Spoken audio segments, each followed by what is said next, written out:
এক পেয়ার তেল তোর ইয়ার তো যাইব, কোটি কোটি মানুষ হজে যাইব, সারা দেশ সফর করবো, তুই সোয়াব পাবি। তোরে 3000 টাকা ট্যাক্স থেকে অজ্ঞা ভাতার 4 লাইনে লাগবো, এই সোয়াব সদকায় জারিয়ে। তোরা এমন এক দেশের নাগরিক, তোরা ট্যাক্সের আজরাইলের মতো ভয় পাস। আমি ট্যাক্স দিই, মহব্বতে দিই, অনেক কিছু আমার ট্যাক্স ফ্রি আছে, আমি তো হিডারে হিসাব করি করি তারপরও দিই। কারণ রাষ্ট্রের তো আমি এমপি মন্ত্রী হতে পারবো না, রাষ্ট্রপতি হতে পারবো না, তবু আমার এই 40 কোটি জনগণের জন্য আমি একটা টাকা হইলো দিই। একটা রেল ইঞ্জিন যদি 1 পয়সা যদি আমার লাগে, কোটি কোটি মানুষ চলবে রেল ইঞ্জিন দিয়া, আমি সোয়াব পাবো। আমার কলিজা, আমার মা বোনেরা যারা আমার লেকচার শুনছে, আয়কর রিটার্ন চালু করেন, সর্বনিম্ন দেন 3000 টাকা করে দেন, সর্বনিম্ন গভর্নমেন্ট 3000 টাকা, বেশি আয় হলে বেশি দিবে। মহামান্য সরকারের কাছে আমার অনুরোধ থাকবে, ব্যবসায়ীদের ট্যাক্সটা একটু কমাইবেন, কারণ ব্ল্যাক মানি যদি হোয়াইট করতে 26.5% জরিমানা, তো এমনি যদি তারা রুজি রোজগার করি 10% দেওয়া লাগে, কষ্ট হয়, একটু কমাই দিবেন। জাকাত যেহেতু আল্লাহ 2.5% হচ্ছে, আপনারা জরিমানা টরিমানা দিয়ে 7-এর ভিতরে রাখবেন, তাহলে তারা হোয়াইট করবে, আমাদের আয় বেড়ে যাবে। কারণ এই 26.5% জরিমানা দিতেছে কদিন না জেল কাটিয়ে, 1 কোটি যদি 26 লাখ টাকা জরিমানা তখন লাগে, তো কেমনে কি করো? এটা সমতা বন্টন করবে, তাইলে সকলে ট্যাক্স দিবে।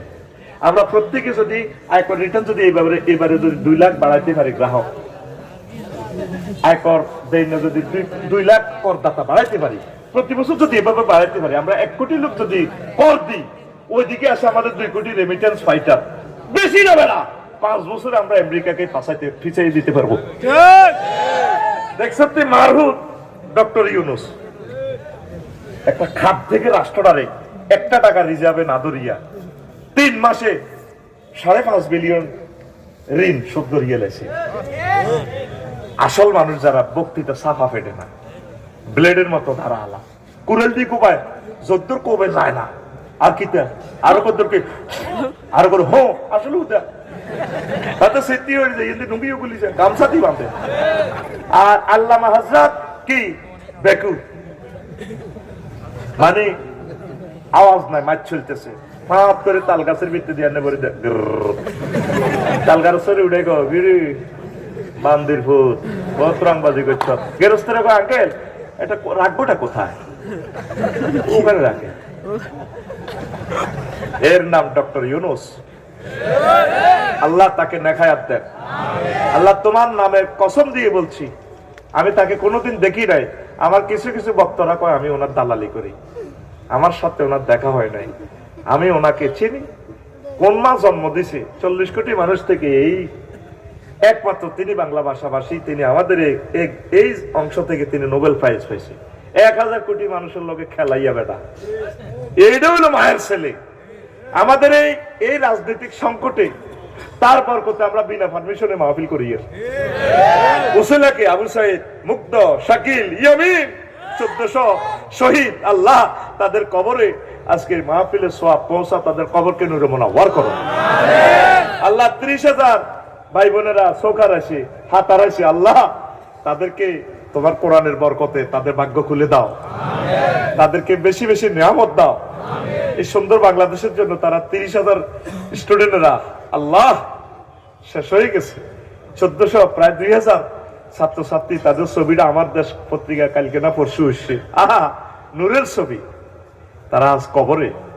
তাদের কারণে 16 জায়গাতে পারমিশন লাগে, সিদ্ধান্ত নেই জীবনে যত নির্বাচন হোক আর কোন পারমিশন নাই, এবার মাহফিল জোর করে ঠেলি হইব।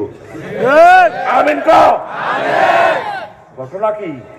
আল্লাহর কোরআনের আটকেছে তারা। আমরা ইনশাআল্লাহ মাহফিল চালিয়ে যাব। ডক্টর ইউনূসের জন্য দোয়া কর। কিছু কিছু লোক আছে নির্বাচনের আগলে গেছে, কতক্ষণ তফসিল ঘোষণা করব, তফসিল দিলে তো 3 মাসের হাতে নেতা, ঠিক আছে না?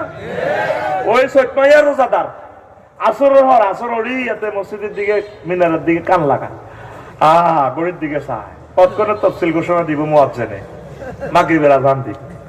30 রকমের ইস্তারি সাজা আছে, কে বিল্ডিং দিলে টাইলস দিব, কে বেকে দিব, কে বালুর সান্দা খাইব, তারপরে কে ফাইলের সান্দা খাইব। আগে ওকে বিদেশ তো বোন দিছে, গো ভাই অন্য কাজ ধরি না, পারে কে কন মাল দিব রেডি, আয় হায় মাল কিনাতে কাল্লা যেটা মাল কিনলাম একটা মাল লাগছি পলিথিন